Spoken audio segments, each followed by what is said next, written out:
Chapter 3, Jonathan Harker's Journal, continued. When I found that I was a prisoner, a sort of wild feeling came over me. I rushed up and down the stairs, trying every door and peering out of every window I could find. But after a little, the conviction of my helplessness overpowered all other feelings.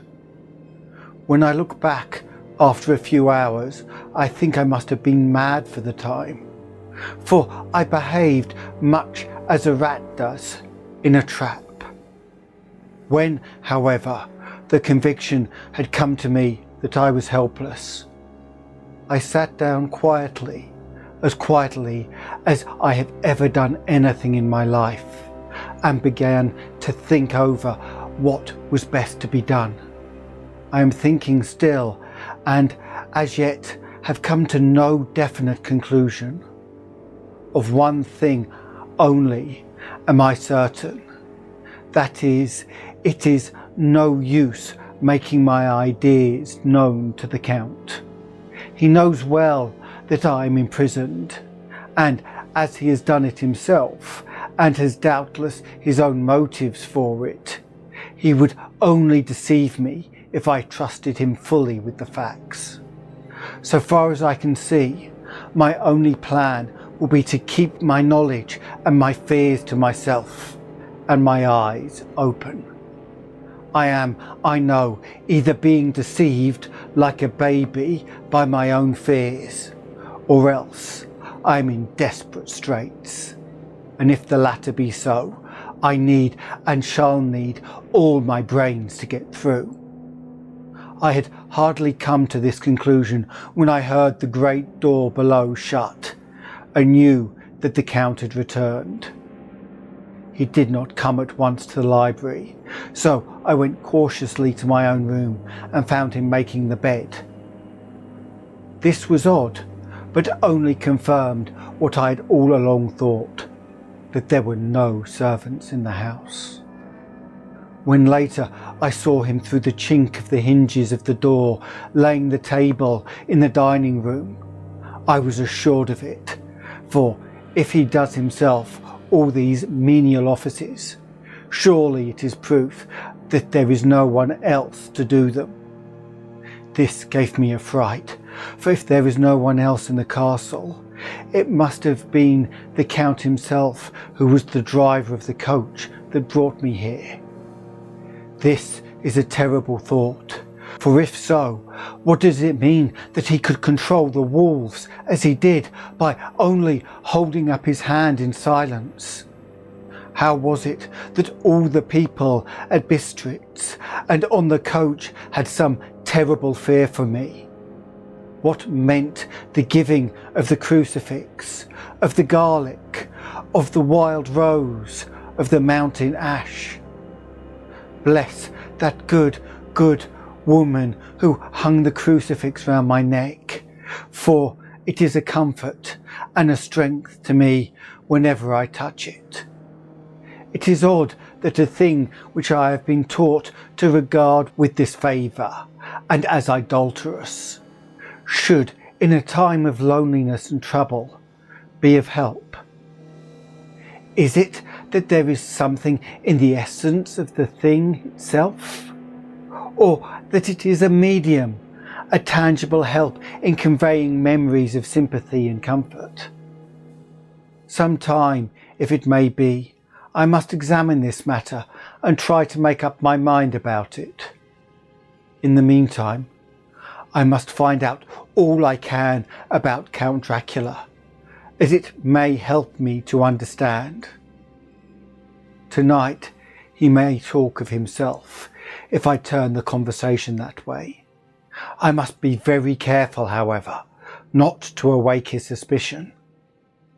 Midnight. I've had a long talk with the Count.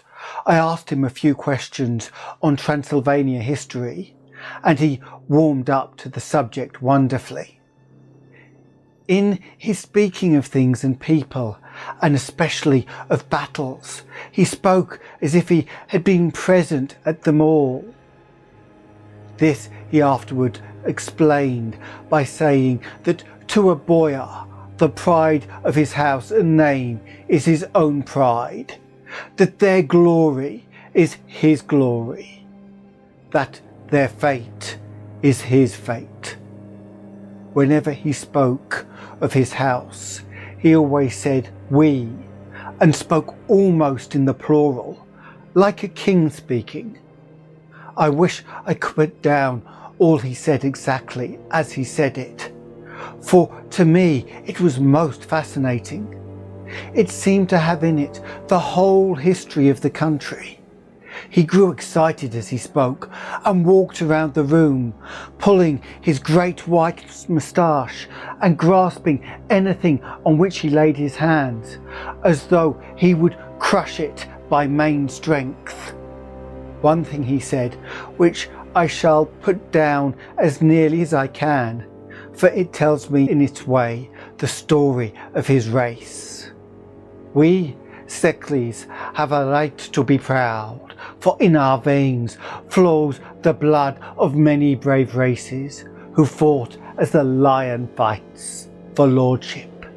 Here in the whirlpool of European races, the Urgic tribe bore down from Iceland the fighting spirit which Thor and Woden gave them, which their berserkers displayed to such fell intent on the seaboards of Europe, aye, and of Asia and Africa too, till the peoples thought that the werewolves themselves had come. Here too, when they came, they found the Huns, whose warlike fury had swept the earth like a living flame, till the dying peoples held that in their veins ran the blood of those old witches who, expelled from Scythia, had mated with the devils in the desert. Fools! Fools! What devil or what witch was ever so great as Attila, whose blood is in these veins? He held up his arms. Is it a wonder that we were a conquering race, that we were proud, that when the Magyar, the Lombard, the Avar, the Bulgar or the Turk poured his 1,000 on our frontiers, we drove them back? Is it strange that when Arpad and his legions swept through the Hungarian fatherland, he found us here when he reached the frontier, and that the Hofon Glalas was completed there? And when the Hungarian flood swept eastward, the Sekelis were claimed as kindred by the victorious Magyars, and to us for centuries was trusted the guardian of the frontier of Turkey land. Aye, and more than that, endless duty of the frontier guard, for as the Turks say, water sleeps and the enemy is sleepless. Who more gladly than we throughout the 4 nations received the bloody sword, or at its warlike call, flocked quicker to the standard of the king? When was redeemed that great shame of my nation, the shame of Kosovo, when the flags of the Walosh and the Magyar went down beneath the crescent? Who was it but one of my own race who was voivode, crossed the Danube and beat the Turk on his own grounds? That was a Dracula indeed. Woe was it that his own unworthy brother, when he had fallen, sold his people to the Turk and brought the shame of slavery on them.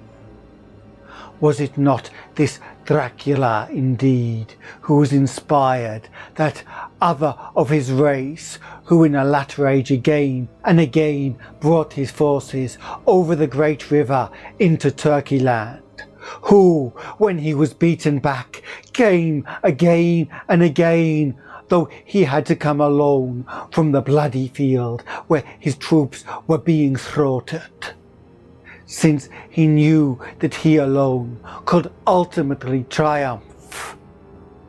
they said that he thought only of himself. Bah! What good are peasants without a leader? Where ends the war without a brain and heart to conduct it? Again, after the Battle of Mohacs, we threw off the Hungarian yoke. We of the Dracula blood were amongst their leaders, for our spirit would not brook that we were not free. Ah, young sir, the Seceles and the Dracula as their heart's blood, their brains and their swords can boast a record that mushroom growths like the Habsburgs and the Romanovs can never reach. The warlike days are over. Blood is too precious a thing in these days of dishonourable peace, and the glories of the great races are as a tale that is told. It was by this time close on morning, and we went to bed. Mem, this diary seems horribly like the beginning of Arabian Nights, for everything has to break off at cockcrow, or like the ghost of Hamlet's father. 12th May. Let me begin with facts, bare, meagre facts, verified by books and figures, and of which there can be no doubt. I must not confuse them with experiences, which will have to rest on my own observation or my memory of them. Last evening, when the Count came from his room, he began by asking me questions on legal matters and on the doing of certain kinds of business. I had spent the day wearily over books, and simply to keep my mind occupied, went over some of the matters I had been examining at Lincoln's Inn. There was a certain method in the Count's inquiries, so I shall try to put them down in sequence. The knowledge may somehow or sometime be useful to me. First, he asked if a man in England might have 2 solicitors or more. I told him he might have a dozen if he wished, but that it would not be wise to have more than one solicitor engaged in one transaction, as only one could act at a time, and that to change would be certain to militate against his interest. He seemed thoroughly to understand, and went on to ask if there would be any practical difficulty in having one man to attend, say, to banking, and another to look after shipping, in case local help were needed in a place far from the home of the banking solicitor. I asked him to explain more fully, so that I might not by any chance mislead him. So he said, "I shall illustrate. Your friend and mine, Mr. Peter Hawkins, from under the shadow of your beautiful cathedral at Exeter, which is far from London, buys for me, through your good self, my place at London." Good.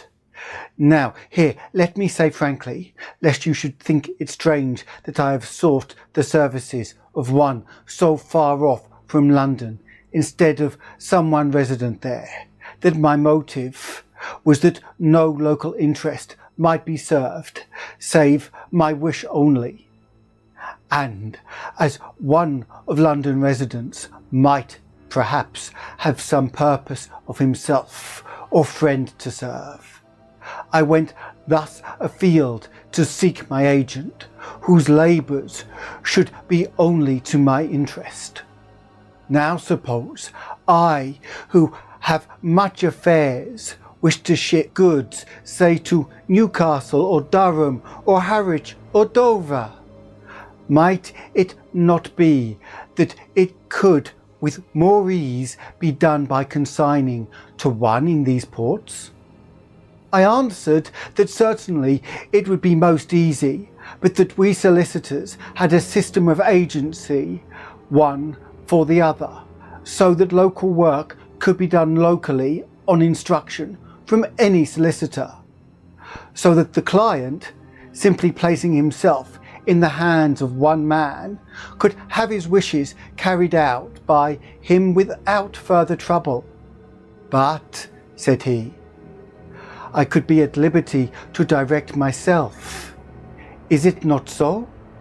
Of course, I replied, and such is often done by men of business who do not like the whole of their affairs to be known by any one person.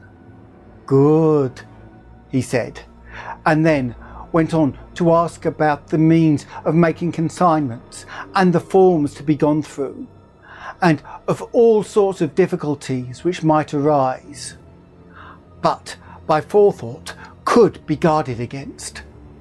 I explained all these things to him to the best of my ability, and he certainly left me under the impression that he would have made a wonderful solicitor, for there was nothing that he did not think of or foresee. For a man who was never in the country, and who did not evidently do much in the way of business, his knowledge and acumen were wonderful. When he had satisfied himself on these points of which he had spoken, and I had verified all as well as I could by the books available, he suddenly stood up and said, Have you written since your first letter to our friend Mr. Peter Hawkins, or to any other? It was with some bitterness in my heart that I answered that I had not, that as yet I had not seen any opportunity of sending letters to anybody. Then, right now, my young friend, he said, laying a heavy hand on my shoulder, write to our friend and to any other, and say, if it will please you, that you shall stay with me until a month from now. Do you wish me to stay so long? I asked, for my heart grew cold at the thought. I desire it much, nay, I will take no refusal. When your master, employer, what you will, engaged that someone should come on his behalf, it was understood that my needs only were to be consulted. I have not stinted. Is it not so? What could I do but bow acceptance? It was Mr. Hawkins' interest, not mine, and I had to think of him, not myself. And besides, while Count Dracula was speaking, there was that in his eyes and in his bearing which made me remember that I was a prisoner, and that if I wished it, I could have no choice. The Count saw his victory in my bow, and his mastery in the trouble of my face, for he began at once to use them, but in his own smooth, restless way. I pray you, my good young friend, that you will not discourse of other things other than business in your letters. It will doubtless please your friends to know that you are well, and that you will look forward to getting home to them. Is it not so? As he spoke, he handed me 3 sheets of notepaper and 3 envelopes. They were all of the thinnest foreign post, and looking at them, then at him, and noticing his quiet smile, with the sharp canine teeth lying over the red underlip, I understood as well as if he had spoken that I should be careful what I wrote, for he would be able to read it. So I determined to write only formal notes now, but to write fully to Mr. Hawkins in secret, and also to Mina, for to her I could write in shorthand, which would puzzle the Count if he did see it. When I had written my 2 letters, I sat quiet, reading a book, whilst the Count wrote several notes, referring as he wrote them to some books on his table. Then he took up my 2 and placed them with his own, and put by his writing materials. after which, the instant the door had closed behind him, I leaned over and looked at the letters, which were face down on the table. I felt no compunction in doing so, for under the circumstances I felt that I should protect myself in every way I could. One of the letters was directed to Samuel F. Billington, number 7, The Crescent, Whitby. Another to Herr Lieutenant Varner. The third was to Coutts & Co., London, and the fourth to Heron, Klopstock and Billerith, bankers, Budapest. The second and fourth were unsealed. I was just about to look at them when I saw the door handle move. I sank back in my seat, having just had time to replace the letters as they had been and to resume my book before the Count, holding still another letter in his hand, entered the room. He took up the letters on the table and stamped them carefully, and then turning to me, said, "I trust you will forgive me, but I have much work to do in private this evening. You will, I hope, find all things as you wish." At the door he turned and after a moment's pause said, "Let me advise you, my dear young friend, nay, let me warn you with all seriousness, that should you leave these rooms, you will not by any chance go to sleep in any other part of the castle. It is old and has many memories, and there are bad dreams for those who sleep unwisely. Be warned, should sleep now or ever overcome you, or be like to do, then haste to your own chamber or to these rooms, for your rest then will be safe. But if you be not careful in this respect, then..." He finished his speech in a gruesome way, for he motioned with his hands as if washing them. I quite understood. My only doubt was as to whether any dream could be more terrible than the unnatural, horrible net of gloom and mystery which seemed to be closing around me. Later, I endorse the last words written, but this time there is no doubt in question. I shall not fear to sleep in any place where he is not. I have placed the crucifix over the head of my bed. I imagine that my rest is thus freer from dreams, and there it shall remain. When he left me, I went to my room. After a little while, not hearing any sound, I came out and went up the stone stair to where I could look out towards the south. There was some sense of freedom in the vast expanse, inaccessible though it was to me, as compared to the narrow darkness of the courtyard. Looking out on this, I felt that I was indeed in prison, and I seemed to want a breath of fresh air, though it were of the night. I am beginning to feel this nocturnal existence tell on me. It is destroying my nerve. I start at my own shadow and am full of all sorts of horrible imaginings. God knows that there is ground for my terrible fear in this accursed place.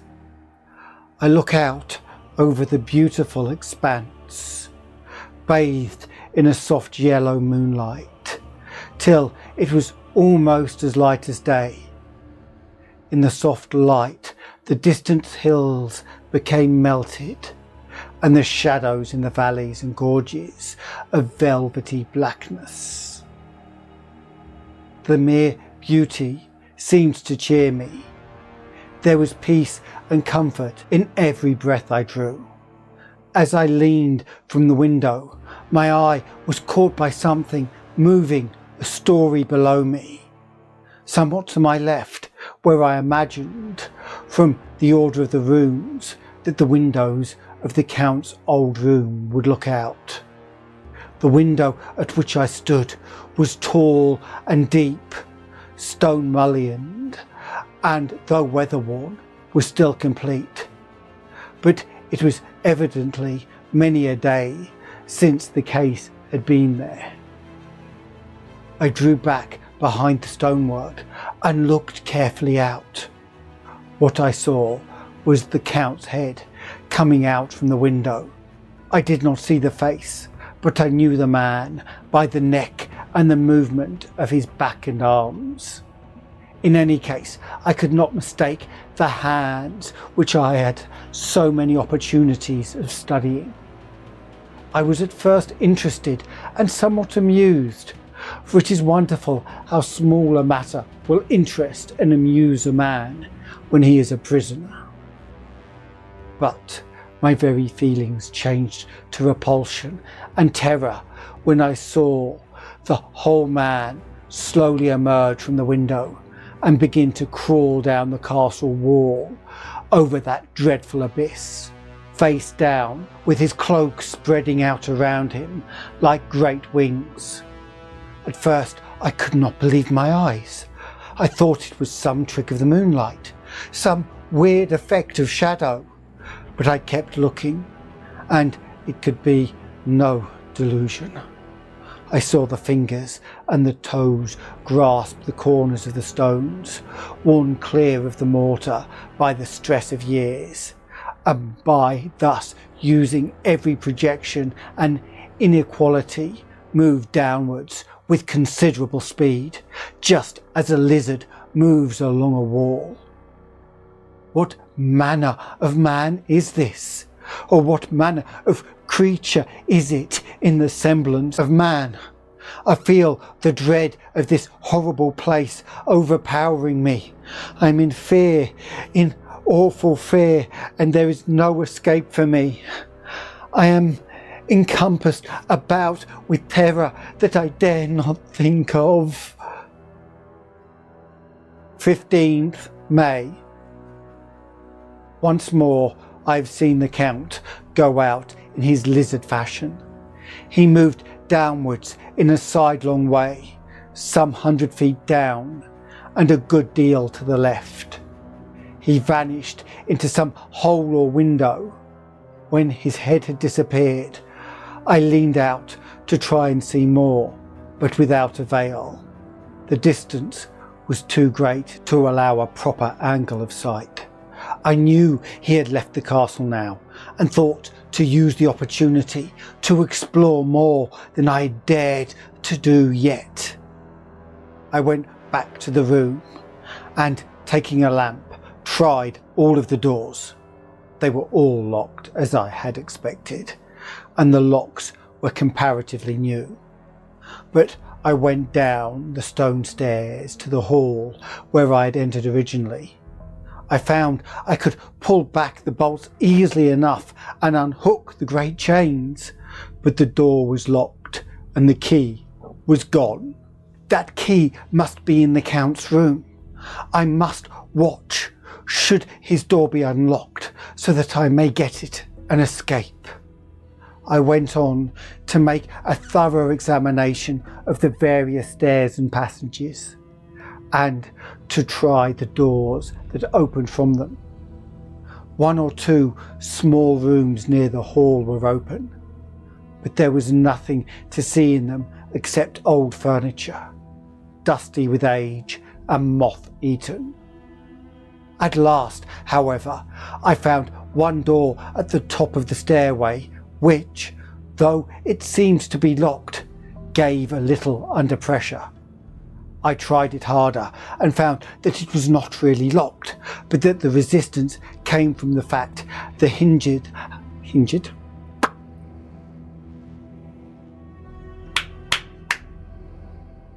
a little under pressure. I tried it harder and found that it was not really locked, but that the resistance came from the fact the hinges had fallen somewhat and the heavy door rested on the floor. Here was an opportunity which I might not have again, so I exerted myself and with many efforts forced it back so that I could enter. I was now in a wing of the castle, further to the right than the rooms I knew, and a story lower down. From the windows I could see that the suite of rooms lay along to the south of the castle. The windows of the end room looking out both west and south. On the latter side, as well as to the former, there was a great precipice. The castle was built on the corner of a great rock, so that on 3 sides it was quite impregnable, and great windows were placed here where sling or bow or culverin could not reach, and consequently light and comfort, impossible to a position which had to be guarded, were secured. To the west was a great valley, and then rising far away, great jagged mountains vastness. Rising peak on peak, the sheer rock studded with mountain ash and thorn, whose roots clung in cracks and crevices and crannies of the stone. This was evidently the portion of the castle occupied by the ladies in bygone days, for the furniture had more air of comfort than any I had seen. The windows were curtainless, and the yellow moonlight, flooding in through the diamond panes, enabled one to see even colours, while it softened the wealth of dust which lay over all and disguised in some measure the ravages of time and the moth. My lamp seemed to be of little effect in the brilliant moonlight, but I was glad to have it with me, for there was a dread loneliness in the place which chilled my heart and made my nerves tremble. Still, it was better than living alone in the rooms which I had come to hate from the presence of the Count, and after trying a little to school my nerves, I found a soft quietude come over me. Here I am, sitting at a little oak table, where in old times possibly some fair lady sat to pen, with much thought and many blushes, her ill-spelt love letter, and writing in my diary in shorthand all that has happened since I closed it last.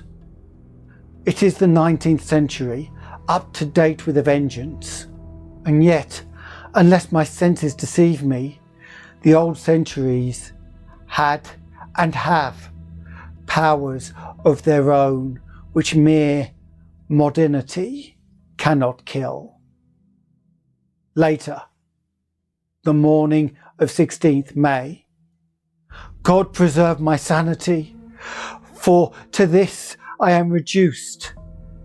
Safety and the assurance of safety are things of the past. Whilst I live on here, there is but one thing to hope for, and that is that I may not go mad, if indeed I be not mad already.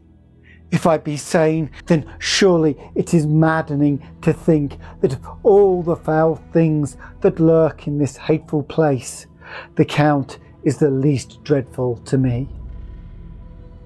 That to him alone I can look for safety, even though this be only whilst I can serve his purpose. Great God, merciful God, let me be calm, for out of that way lies madness indeed.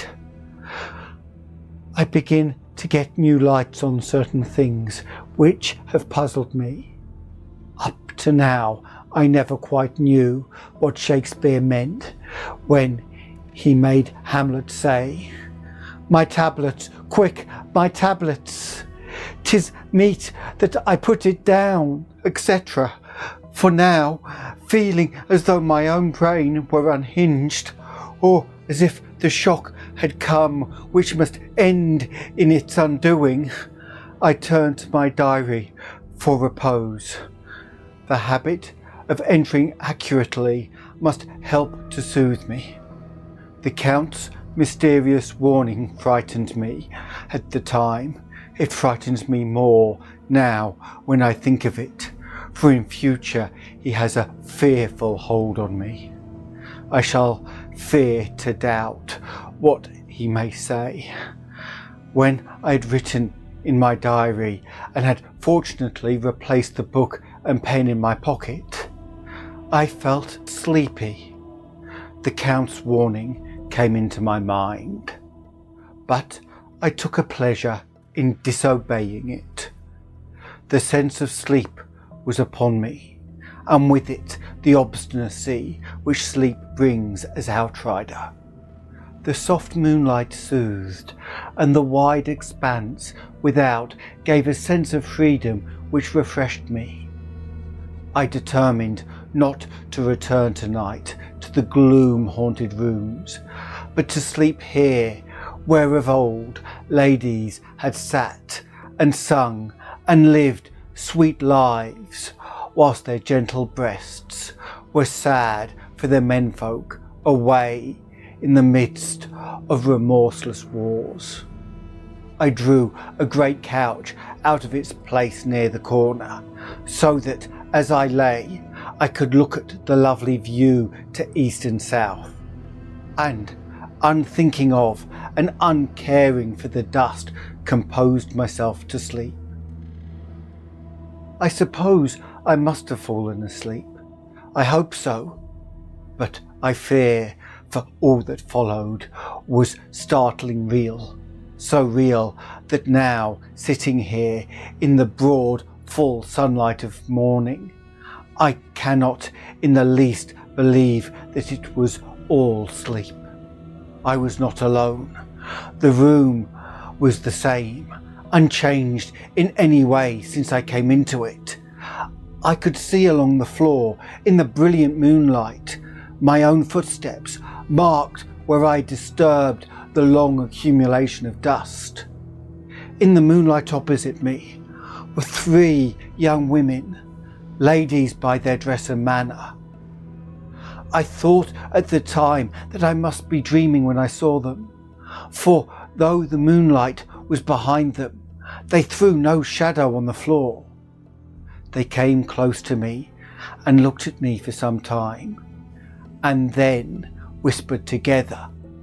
2 were dark and had high aquiline noses like the Count, and great dark piercing eyes that seemed to be almost red when contrasted with the pale yellow moon. The other was fair as can be, with great wavy masses of golden hair and eyes like pale sapphires. I seemed somehow to know her face, and to know its connection with some dreamy fear, but I could not recollect at the moment how or where. All 3 had brilliant white teeth that shone like pearls against the ruby of their voluptuous lips. There was something about them that made me uneasy, some longing, and at the same time some deadly fear. I felt in my heart a wicked burning desire that they would kiss me with those red lips. It is not good to note this down, lest some day it should meet Nina's eyes and cause her pain. But it is the truth. They whispered together, and then they all 3 laughed, such a silvery musical laugh, but as hard as though the sound never could have come through the softness of human lips. It was like the intolerable tingling sweetness of water glasses when played on by a cunning hand. The fair girl shook her head coquettishly, and the other 2 urged her on.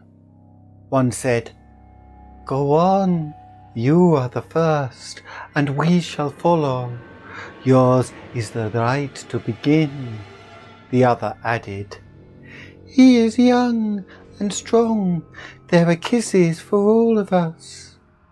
I lay quiet, looking out under my eyelashes in an agony of delightful anticipation. The fair girl advanced and bent over me till I could feel the movement of her breath beneath me. Sweet it was in one sense, honey sweet, and sent the same tingling through my nerves as her voice, but with a bitter underlying the sweet, a bitter offensiveness as one smells in blood. I was afraid to raise my eyelids, but looked out and saw perfectly under the lashes. The girl went on her knees and bent over me, simply gloating. There was a deliberate voluptuousness which was both thrilling and repulsive. And as she arched her neck, she actually licked her lips like an animal, till I could see in the moonlight the moisture shining on the scarlet lips and on the red tongue as it lapped the white sharp teeth. Lower and lower went her head as the lips went down below the range of my mouth and chin and seemed about to fasten on my throat. Then she paused, and I could hear the churning sound of her tongue as it licked her teeth and lips, and could feel the hot breath on my neck. Then the skin of my throat began to tingle, as one's flesh does when the hand that is to tickle it approaches nearer, nearer. I could feel the soft, shivering touch of the lips on the super-sensitive skin of my throat, and the hard dents of two sharp teeth just touching and pausing there. I closed my eyes in a languorous ecstasy and waited with beating heart. But in that instant, another sensation swept through me as quick as lightning. I was conscious of the presence of the Count, and of his being as if lapped in a storm of fury. As my eyes opened involuntarily, I saw his strong hand grasp the slender neck of the fair woman, and with giant's power draw it back. The blue eyes transformed with fury, the white teeth clamping with rage, and the fair cheeks blazing red with passion. But the Count, never did I imagine such wrath and fury, even to the demons of the pit. His eyes were positively blazing. The red light in them was lurid, as if the flames of hellfire blazed in them. His face was deathly pale, and the lines of it were hard like drawn wires. The thick eyebrows that met over the nose now seemed like a heaving bar of white-hot metal. With a fierce sweep of his arm, he hurled the woman from him and then motioned to the others as though he were beating them back. It was the same imperious gesture that I'd seen used to the wolves. In a voice which, though low and almost in a whisper, seemed to cut through the air and then ring round the room, he said, "How dare you touch him, any of you? How dare you cast eyes on him when I had forbidden it?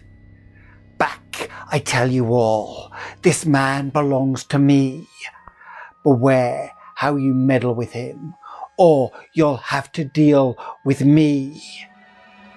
The fair girl, with a laugh of rabbit coquetry, turned to answer him. "You yourself never loved, you'd never love." On this the other woman joined, and such a mirthless, hard, soulless laughter ran through the rooms that it almost made it faint to hear. It seemed like the pleasure of fiends. Then the Count turned, after looking at my face attentively, and said in a soft whisper, "Yes, I too can laugh. You yourselves can tell it from the past. Is it not so? Well, now I promise you that when I am done with him, you shall kiss him at your will. Now go, go! I must awaken him, for there is work to be done." "Are we to have nothing tonight?" said one of them with a low laugh, and she pointed to the bag which he had thrown upon the floor, and which moved as though there were some living things upon the floor, and which moved as though there were some living things within it. For answer, he nodded his head. One of the women jumped forward and opened it. If my ears did not deceive me, there was a gasp and low wail, as of a half-smothered child. The women closed round, whilst I was aghast with horror, but as I looked, they disappeared, and with them the dreadful bag. There was no door near them, and they could not have passed me without my noticing. They simply seemed to fade into the rays of the moonlight and pass out through the window, for I could see outside the dim, shadowy forms for a moment before they entirely faded away. Then the horror overcame me, and I sank down unconscious.